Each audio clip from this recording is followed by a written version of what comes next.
because after completing the Saturday episode, getting the two biggest stories out of the way, doing Sunday's episode, it just seemed like it was about 7 minutes of ice and then about 4 minutes of anything else. So instead, to make up for it, I'm going to do a little summary of last week. So let's get right into it. First off, AGDQ beat a record for the most amount raised for a charity to do with cancer research, with 2.2 million being raised. It's just a really nice thing to hear. Next up, we got Ice, who started streaming on live.me, which the only way I could really explain it is it's like Twitch IRL, but just way worse. From this website, he has been banned, unbanned, and rumors say that he is being paid $2 million to stream on this website. And also, since doing this, Pink Sparkles has voiced her opinion, saying that he's a degenerate for streaming on this site. Next up, we got a celebrity who goes by the name Andy Dick, started streaming on Twitch, and he decided to do drugs on the stream, and now his channel is permanently banned. Next up, we have a Twitch streamer who goes by the name Ian Explosion, who is going from level 1 to 60, only killing boars in World of Warcraft, which is the exact same thing as what happened on the South Park episode of World of Warcraft, and he's even playing the Live to Win song in the background, just constantly as he's streaming. And as of right now, he is level 36 and has killed 3,300 boars. I'll most likely update you next week. Next up, we have DJ Akademics, who was in a live call with XXX-Tentacion. XXX chases a raccoon out of his house, and this may be completely unrelated. This has happened since, but DJ Akademics' channel has been closed due to terms of service violation. I've checked his Twitter and there's nothing there as to the reason behind his ban, but he is banned. And then next up, we got the Twitch streamer SCF3. Now, this story doesn't come from her, but one of her viewers, and is quite a strange one. So one of her viewers on Reddit has been asking for relationship advice, or I guess you could call it that. All I'm actually seeing here is him asking how to talk to her, but it generally leads on to that kind of stuff. Asking for how to talk to this streamer in response to some of her talking to him. Of course, streamers talk to their viewers all the time, and what it appears has happened here is one of the viewers has sort of fallen in love with the streamer. I got the full Twitter post here, as well as I'll have the link in the description. So I would suggest you pause and take a look. And then next up, we got Athene, who has created his own cryptocurrency, but more on that later. And finally, Dex Bonus has announced she's having a baby. I wanted to tell you guys that we are having a baby.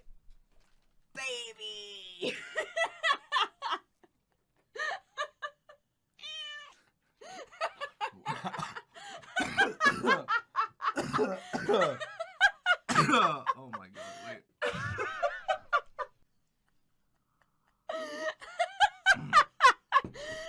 And that is it for last week's news. Now, coming into this week's news, first piece of news we have is the couch streamer who goes by the name WitherWonder1 has got permanently banned. Well, he didn't actually get permanently banned, but it is very possible that he is now permanently banned. This guy is someone who just streams from his couch every single day. It's pretty much all he does. And to give you an idea, I couldn't even find a clip of him with his shirt on. But now, if you go to his Twitter, what he's doing is he's constantly creating new Twitch accounts and just streaming from them. Of course, Twitch are now keeping an eye on his Twitter account, so the second he creates a new account, streams on it, Twitch ban the account. But as far as the reason goes as to why he got the ban, we don't know. And then next up, again on Monday, we have the player Davy from the CSGO pro team Splice. And in the clip I'm about to show you, what he's saying here is that he is admitting to watching the stream of the CSGO tournament while he's playing it, which in CSGO is the equivalent of having wall hacks, knowing where your opponents are at any one given time, giving you an extreme advantage over your opponents. No, Devin did not have any Mag 7s, Davey.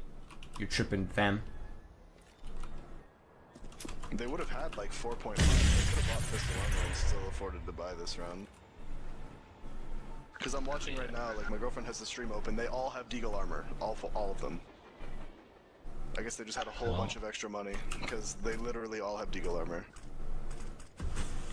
Huh. That's kind of weird. Everyone's watching the stream and telling him what's happening.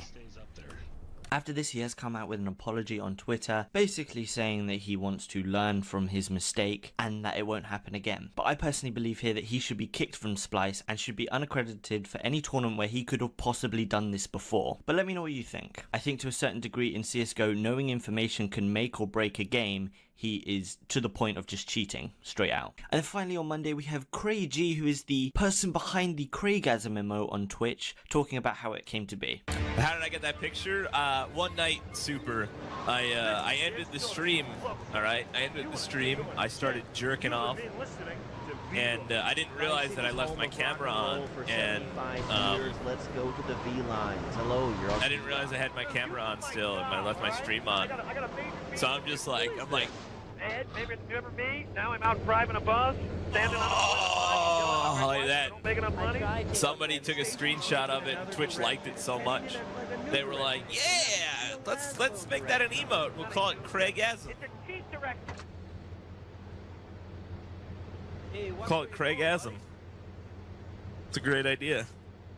On to Tuesday, the emote Forcing Keck got completely banned from Overwatch League, as well as that a Twitch stream was streaming porn live and is now permanently banned, as well as that we have Snoopdogg who did his first stream on Twitch. He was playing the game SOS, and during this stream, there was a lot of things that simply didn't match up. First off, I want to say that it's most likely this was a sponsored stream from SOS, paying Snoop to play the game, which actually brings me into the problem with this stream. He was never actually playing the game. He was watching someone else play the game, and he sort of showed us himself when at one point he was lighting his thing and took both hands off the keyboard and was still moving in game. It's either that or he's actually just transcended past needing to use a mouse and keyboard and he can just play the game without it. Lights, neon lights. Follow the flashlight. Let's go.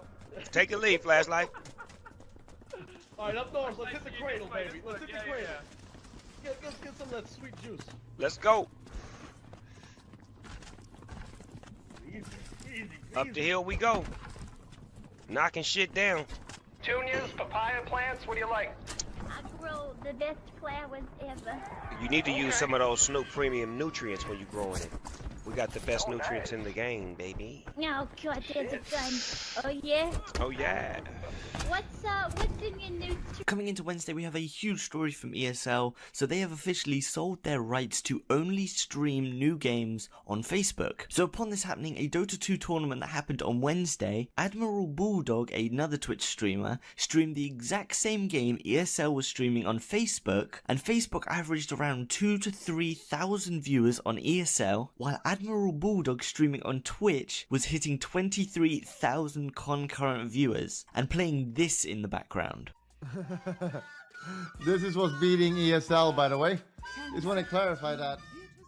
And then we have a lot of drama between GreekGod and LIRIK. So LIRIK is now back, he's had his little break, and he must be feeling much better now because he's continued with streaming. And this all comes down to GreekGod and LIRIK and the way that LIRIK simply didn't like Greek. He shared a few opinions on stream, and Greek does this thing where he watches a lot of other streamers and then just restreams their content as content. Brick outside. Ayla says it's brick. No, she's wrong. I think people from New York do that. Is he got bots? He's what? Wait a minute. Give me a second. Yo, what's up, guys? Thank you for so much for the bits. I appreciate it. Yeah! What are you doing, dipshit? And here LIRIK, upon Greek coming into the stream, he shared his opinion on Greek, which wasn't very nice. He then banned Greek from talking in the chat. So here's a few clips. Yo, man, they used to call me fat, but GreekGod fucking brings it to another level, man. He needs to do stuff like that because he can't actually physically leave his computer chair. So he just needs to send out, he needs to leech in order to grow his audience. It's alright, though, man. Some people accept it, I don't. But hey, man, it works, right? He gets 12,000 viewers. Like I said, I respect it, man. It works. 12,000 viewers? That is a successful as fuck stream. No, I wasn't joking. Seriously, ban him. Yo, Big Chiefy, thank you for the prime. Salus, thank you for the prime as well, dude.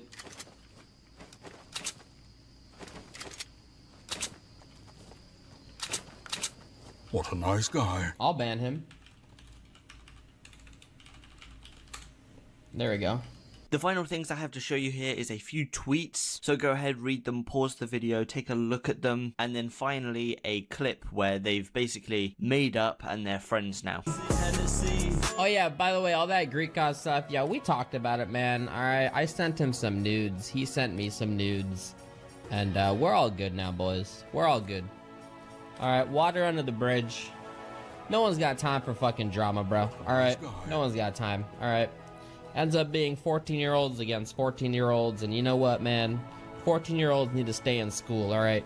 And next, following on to the whole ESL going to Facebook controversy, a ton of other big streamers were streaming the ESL game, because the way Dota works, you can watch any game at any time, so they can just join the game and watch it and commentate it themselves. A few channels have received DMCA and complaints from ESL having their channels taken down and receiving strikes against their channel. This for quite a few channels, leading into a 24-hour ban. Coming into Thursday, we only have one story from Forsen, and that is that Forsen E, his Twitch emote, has beaten the record for the most amount of times typed in chat. I only have one little thing I want to point out here, and that is that if you take a look, Greek's emote is currently going up at an extremely fast rate, like a few thousand a second, which means somewhere around Twitch, someone is typing, or hundreds or thousands of people are typing in this emote every second. But if you go to Greek's channel, it's empty. And that's why I think that there might be a little bit of botting going on here, and that is sort of inflating some certain people's emotes, and the true numbers aren't the true numbers anymore. As well as that, a website known as twitchshop.com, which is a website a lot of streamers use to boost the viewership on their Twitch accounts, which is quite a big thing on Twitch these days. This website is being sued for $1.4 million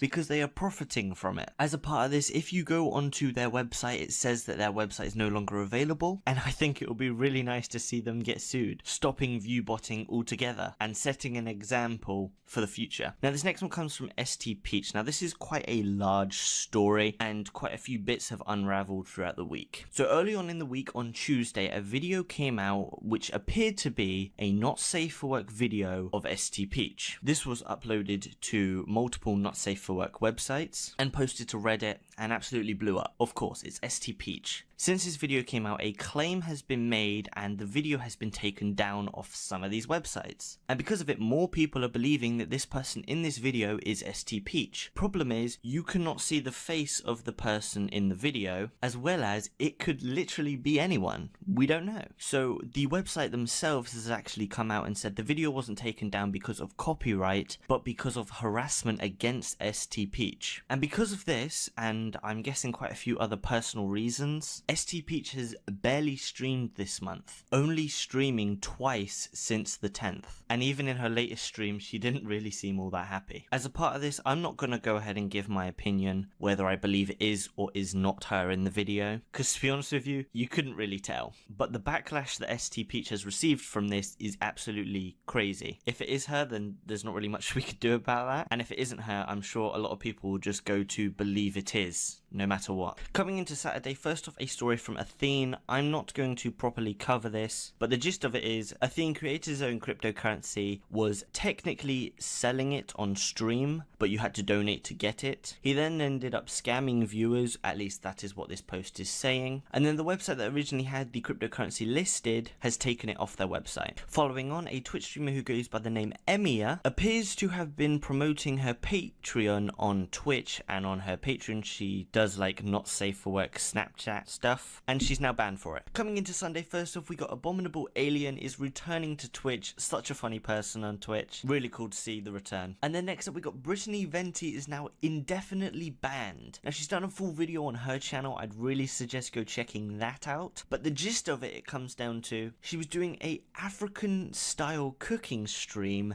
and Twitch saw it as an extremely offensive thing. And then to finish off the video, in leaked news, all we have this week is Victor with her most recent Patreon pictures, and a streamer who goes by the name Paul Leal. Her Patreon was also leaked. So that is it. I want to thank you for watching as normal. It's absolutely crazy the speed at which the channel is growing at the moment, and it's been absolutely amazing being a part of getting this channel to 100,000 subs, which at the current rate could be within the next few months, which is just crazy. So thank you so much for being a part of this whole thing with me. But it is something I have told you guys before, but I don't own the channel, so there's no guarantee I will be here forever. But my final question for you comes down to two things. Number one, do you want me to do more top 10s? The last top 10 actually was received quite well by you guys, so I kind of figured you didn't hate it as much as like a year ago when I tried to do them. And the outro song and the intro song, do you want me to change it? It seems like YouTube just hears the intro and outro song now and just goes, yep, can't monetize that video. Thanks, YouTube. So if there is an outro song or an intro song you would prefer to hear over this one, it's kind of iconic on this channel at this point because of how much it's been played. But if you've got a really cool one, I'm up for hearing a bunch of submissions in the comments, and I'm happy to change it if a good one comes through. Of course, it has to be royalty free, which they're normally all pretty bad. But hey, so thank you for watching as normal, and I'll see you guys in the next one. Oh yeah, also Twitch fails out next Wednesday.